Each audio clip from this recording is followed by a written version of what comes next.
وقرن في بيوتكن ولا تبرجن تبرج الجاهلية الأولى وأقمنا الصلاة وآتينا الزكاة وأطعنا الله ورسوله আল্লাহ রাব্বুল আলামিন বললেন, হে নারীরা, নবী আপনি জানাই দেন নারীরা যেন ঘরের ভিতরে অবস্থান করে, ঘরের মধ্যে থাকে, জাহিলি যুগের মতন সাজসজ্জা করে ঘরের বাইরে বের না হয়, সাজসজ্জা করে ঘরের বাইরে বের না হয়।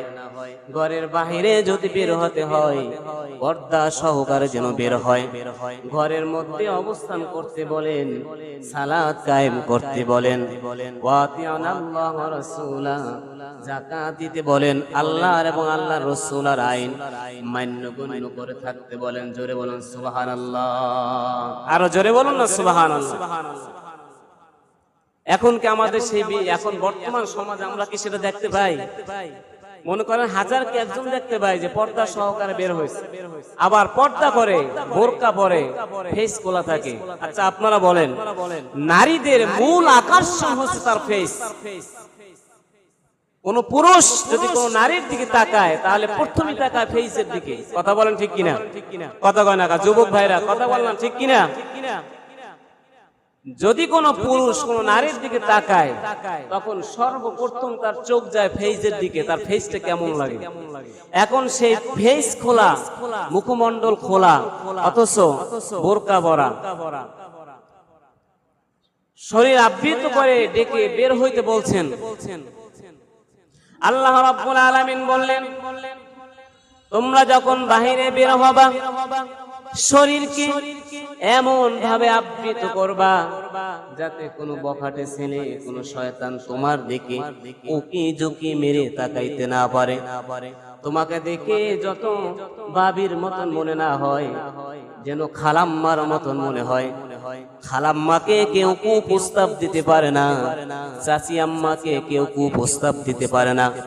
একমাত্র যাকে বাবির মতন দেখা যায় তাহাকে বখাটে ছেলেরা কুপ্রস্তাব দেওয়ার জন্য তৈরি হয়ে যায়। কথা বলেন ঠিক কিনা?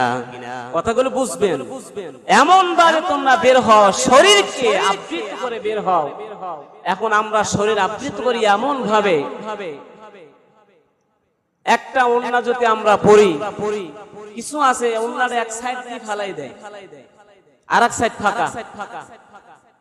আমি যে বাবা, আমি যে স্বামী, আমি যে বড় ভাই, আমার স্ত্রী যে বাহিরে কেমন বের হয়, আমার বোন যে বাহিরে কেমন বের হয়, আমার মেয়ে বাহিরে কেমন বের হয়, এ দায়িত্ব তো আমার। কথা বলেন ঠিক কিনা?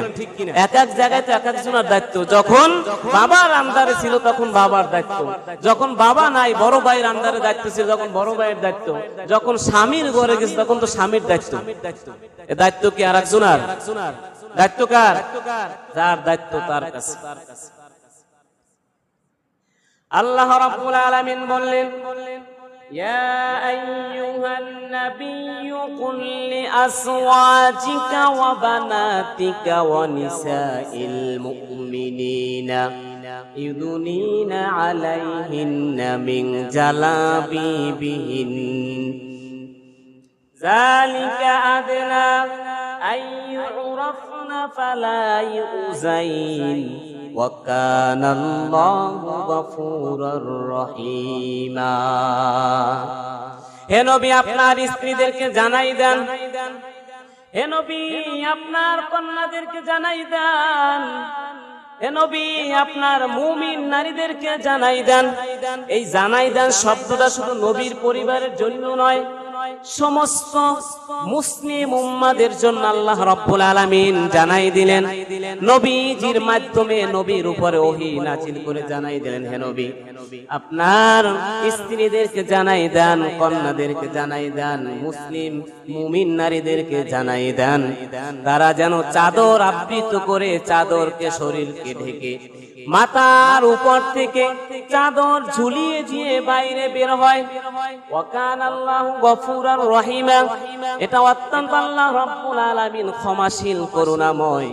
আল্লাহ রাব্বুল আলামিনের কাছে এমন কোন গুনাহ নাই যে আল্লাহ রাব্বুল আলামিনের কাছে বান্দা তওবা করার মাত্রই ক্ষমা করবেন না। জোরে বলেন সুবহানাল্লাহ।